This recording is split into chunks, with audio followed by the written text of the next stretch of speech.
Conspiracy theory time. Let us think about an issue that is spreading like wildfire across society. I'm talking, of course, about tattoos. What would you say to somebody 50 or 100 years ago if he told you that there would be a society of people that brand themselves and mark themselves as if they are livestock on their own bare skins? And I'm not talking about bare skins, I'm talking about, you got it. What if you heard that from somebody 50 years ago or 100 years ago, that you would live in a society 100 years in the future in which people would actually put stamps on themselves, permanent stamps, stamps that would stay until the day you die, and of course until the day your skin disintegrates? You would actually call them idiots or out of touch with reality. And I would tell you that this is what's happening today. And before we get to the tinfoil hat, we need to start thinking about it. I mean, there was no state intervention, and yet everybody goes and gets a tattoo. And by everybody, I mean a big deal of people. And it's much like they belong to some kind of a tribe. And when you belong to some kind of a tribe, you want to have your own special characteristics. Now, there are people, for example, listening to metal, or like me, or other people, and they have their own distinct characteristics, or at least that's how it is perceived by many people. I do not adhere to these characteristics, but bear with me. There are the goth kids, the emo kids, the people that listen to pop. Everybody has some kind of a thing that distinguishes them from the rest of the society. It's like a tribe. And these people have one thing that makes them a tribe. The thing they have is stamping their bodies with paint, with ink that stays there like forever. So it's quite interesting how there was no state intervention, nobody telling them you will brand yourself like the sheep you are. And yet the sheep actually branded themselves. Who could have thought of that? I mean, it's such an amazing plan that you didn't even need to have a central planner. But at least now we know, right? I mean, when you see chicks or men having tattoos, at least you know where they belong. At least you know which tribe they're in. They're in the tribe that mutilates their bodies in this way. Now, body mutilation, well, let us not take the term too far. It's not really mutilation, but of course, it's kind of a barbaric practice. And I'm saying that because most civilizations that have actually been evolving, most civilizations that have actually been making progress, for example, in technology or in culture, have not actually tried putting ink between their skin and their insides, whatever, because this is pretty much what the tattoo is. So one might think that these are just, people that somehow identify themselves as an underclass or the God's chosen people, tinfoil hat mode engaged, that need to use this distinctive characteristic, this stamp, to make people realize, hey, I'm a part of the tribe. You respect me.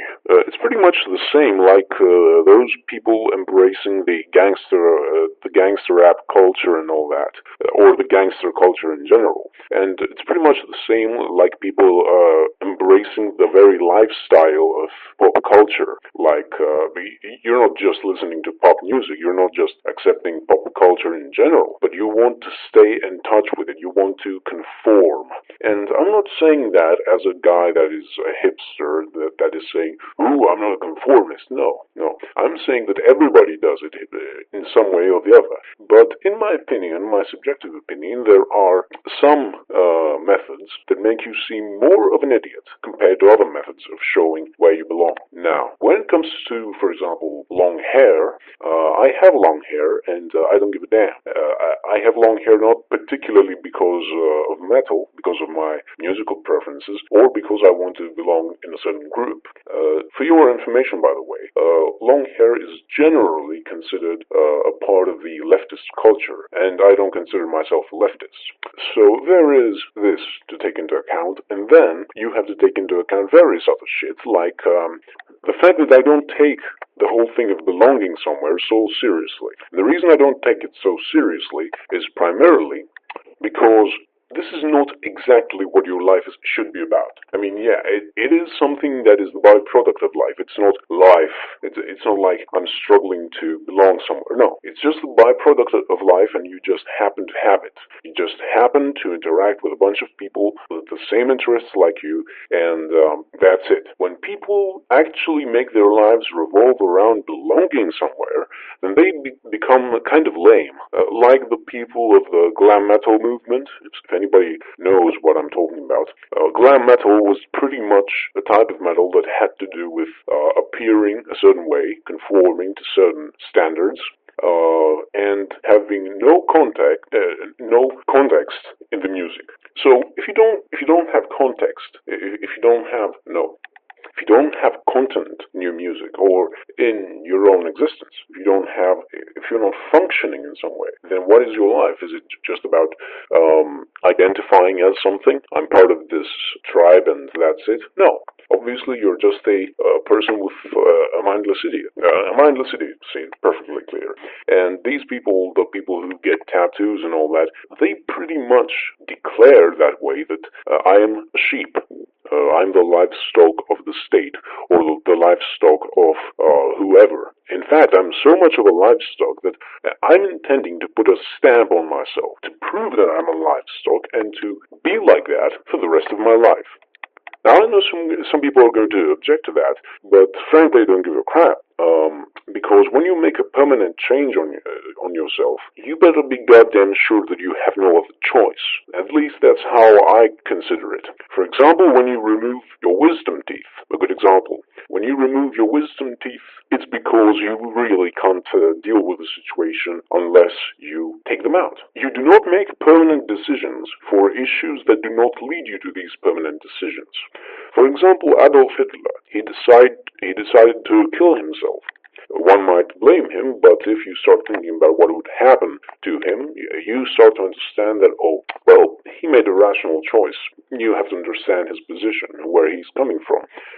And then it's the whole thing about that's about suicide. And that's what I wanted to talk about. That's what I want to stress. I had just seen a nice Facebook status of a very sophisticated person not saying it as his point, but as an example. The whole thing about the tattoos, and I started thinking about it, and it was quite an interesting idea. People stamping themselves to belong in a certain group. It's like a rite of passage to belong to a certain group. A very tribalistic practice, a very, I wouldn't call it uncivilized, but you get the point. And that's pretty much it. Thank you for listening.